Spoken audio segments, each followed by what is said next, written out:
Today we're looking at the how to stay non-resident while you are UK resident. If you've got any questions, you can do some chats during the conversation. We've got a message board live, and we'll try and help you there. If you've got any other further questions, go to our website at proactpartnership.com. On our contact us page, you can book a free review, you can book a paid consultant review, and you can ask a question there, and we'll get back to you and deal with you as best we can. We offer a retained client service for expats living and working abroad.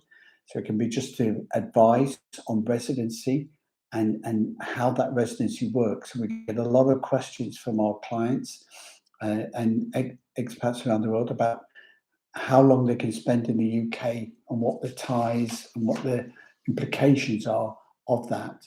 And that's what we're looking at today. So let's dive straight into it.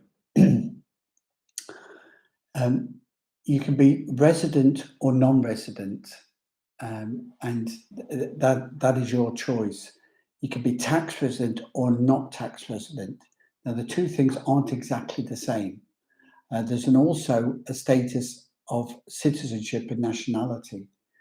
Now, those citizenship and nationality and domicile change over much longer periods of time. So let's assume that they're static for the purpose of this talk today. What we're talking about is if you're have got British citizenship and you're do you want to be resident or non-resident, and what are the criteria? Now, if you're in the UK, your family's in the UK, your home's in the UK, then obviously you are resident. And if you are resident for the majority of the year, more than half the year, you're tax resident as well. But what if you're living and working abroad?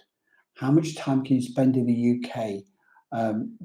What can you do in terms of work or family or other ties in terms of the UK? Because the bottom line is, if it's a tax question, you can either be resident or non-resident for tax purposes. And that's what we're examining here today. So let's have a look at the scenario that we want to consider today. So somebody's working abroad, whether they're working remotely for work that's done in the UK, or whether they're doing a job abroad, and they're living abroad, what is the determination of how they can remain non-resident while visiting family and friends in the UK?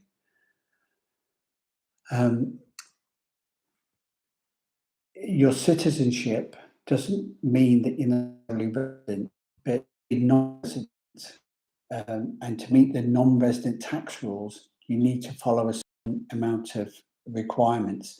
And bear in mind that the passports are monitored. So even though you've got no electronic travel authority as a British citizen coming into the border, you're still scanning your passport, your retina, your facial scans each time you cross a border.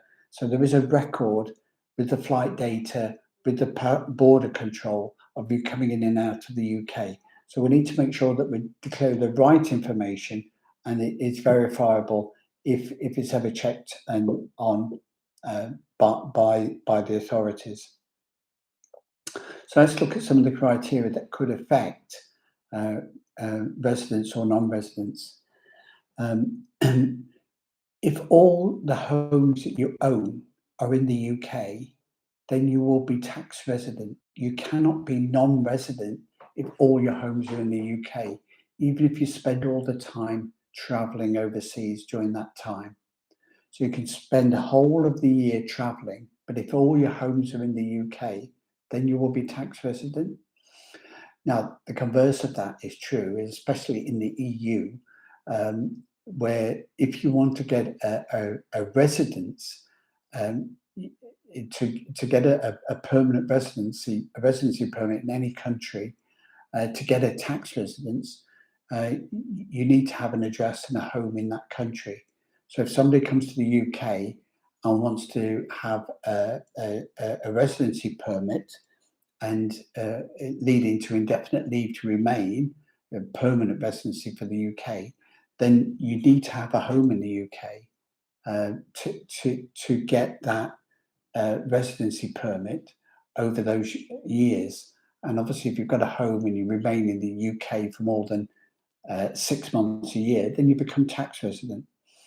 So it's the same for any other country. You've got to have a home and a residence in that country to become tax resident in that country. So you've got to have a home overseas to be non-resident in the UK. So that's the first criteria. Now, if you're coming then back to the UK, you can have a home in the UK as well, as long as you've got that home overseas. Okay, so we've established that there's a difference. So you've got to have more than one home, but not all of them have got to be in the UK. Owning a property in the UK in itself is not a tie to the UK, and it doesn't determine or contribute towards the fact that you're resident or non-resident. Only the property doesn't do that. It's whether you live in it that becomes the determinant in terms of tax residency or non-residency. So as soon as you've got a home in the UK that you can live in and live in just for one day, then it's a tie to the UK. So having a home in the UK and living in it for more than one day a year is a tie to the UK, but it doesn't determine that it's your main home. But you do have limitations on that. If you've got a home, then you begin to get certain criteria where you could impact on having on your non-residents, and through that property that you've got in the UK. So if your family is in the home, the family is a second tie. Staying in the home is one tie, and the family is a second tie. But again, it's not necessarily going to determine whether you're resident or non-resident, but it's going to contribute towards that. Generally, if you don't spend more than 91 days in the country, you can usually be non-resident.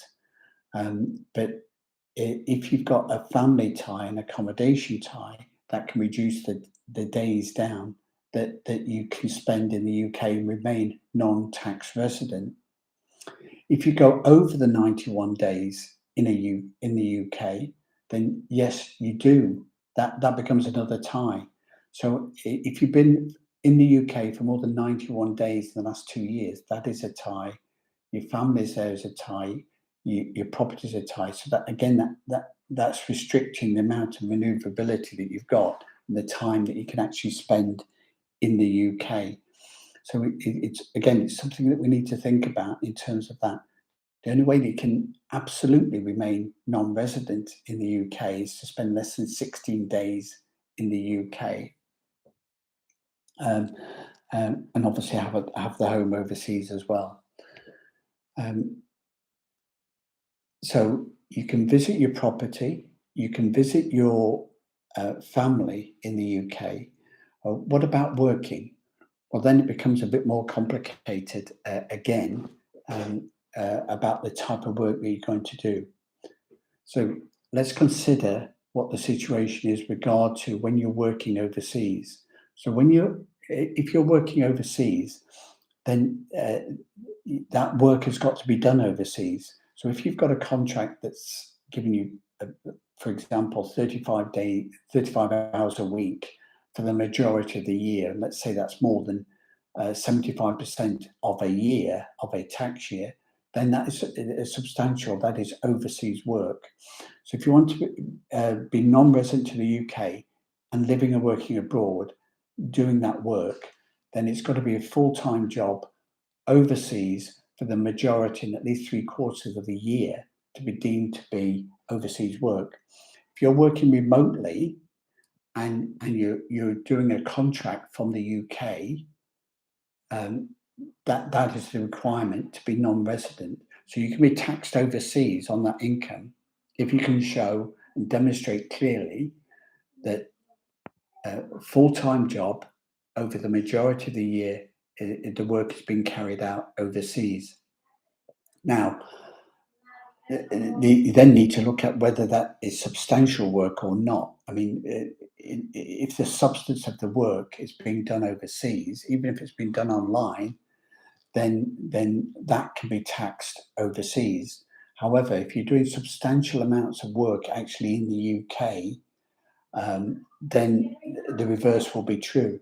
You could be doing some work overseas, but if a substantial amount of that work is done in the UK, that could be classed and deemed to be taxed in the UK. And generally, the rules on work and substantive work are the reverse of each other. So what you can show to be a substantive, permanent, full-time work overseas, the reverse will be true in the UK. Going into it to the next level, there's another consideration when you're working in the UK. So if you're living and working abroad, but you're going back to the UK to do some work, there's a limit to the amount of working days you can do, which is 31 days in a year. So if you're doing more than 31 days work in the UK a year, that will be deemed that your job is being substantially done in the UK and therefore taxable in the UK. So if you're working overseas, yes, you can do some work in the UK, but the substantial amount of that needs to be less than 31 days in a year. Consider the next element in the scenario. What is the definition of a working day? Very important for when you're traveling into the UK to do the work. Working day is 3 hours or more. So if you go in and have 4 mornings work in the UK, that is 4 days work of 4 hours, more than 3 days. If you go in and you have one 16-hour day, that is 1 day's work with 4 lots of 4-hour meetings. So it can be done either way, but you need to bear in mind the total number of days adds up to whether that work is being, the overall annual work is being done in the UK as opposed to not being done in the UK. When we talk about days in the UK, what do I mean by that? Well, we talk about the midnight hour. So to be resident and working in the UK on any day, you need to be there past midnight. So if you're leaving the UK at 11 o'clock at night, you're not in the UK that day. It's a day of travel. So it's something to bear in mind there, which gives you that extra flexibility to do your travelling in or travelling out of the UK. So it could mean you've got the potential to arrive early and leave late and get the most of 2 days in the UK without being substantially in the UK and counting as your days in the UK. So let's summarize what we've said today. You can have family and you can have property in the UK that you want to stay in, but only if you stay in the properties that are tied to the UK, as is the family. As long as the majority of your work, more than 3/4 of the year on a full-time basis, is carried out outside the UK, and the substantial part of that work is carried outside the UK, then you can be taxed abroad on that work, even if you're working remotely on a UK contract. The number of days in the UK, if they're less than 91, and generally you're going to be non-resident. But if you go over 91 days, that's an extra tie. And if the work days increase, that's another tie. And all these can contribute to reducing the total amount of days that you spend in the UK. So it could be as few as 16 to be automatically considered as non-resident. And one of the factors that expats must need to consider, if you're roaming around, if you're a remote worker but you want to be a bit of a nomad, you have to spend, if you're in the UK, more days than any other single country, then you'll be classed as taxed in the UK as well. So if you spend only 90 days in the UK, but you're traveling only 60 days in any other country, you will still be tax resident in the UK and lose your non-resident status. Hope you found that interesting. We've covered the range. It's okay to have family and property and do some work in the UK, but you need the substantial majority of your working time need to be spent abroad for you to maintain your non-resident tax status. For more information and guidance, we offer online advice service, which we can give through online advice meetings or written reports to help and guide you on your non-resident status. You'll find out more details at our website, partnership.com, and go to our store where we've got the range of options for the online advice meetings and consultations, or to have a written report on your circumstance. Thanks very much for listening. Contact us at partnership.com if you've got any questions, if you want to book a consultant meeting, and we'll see you again next time.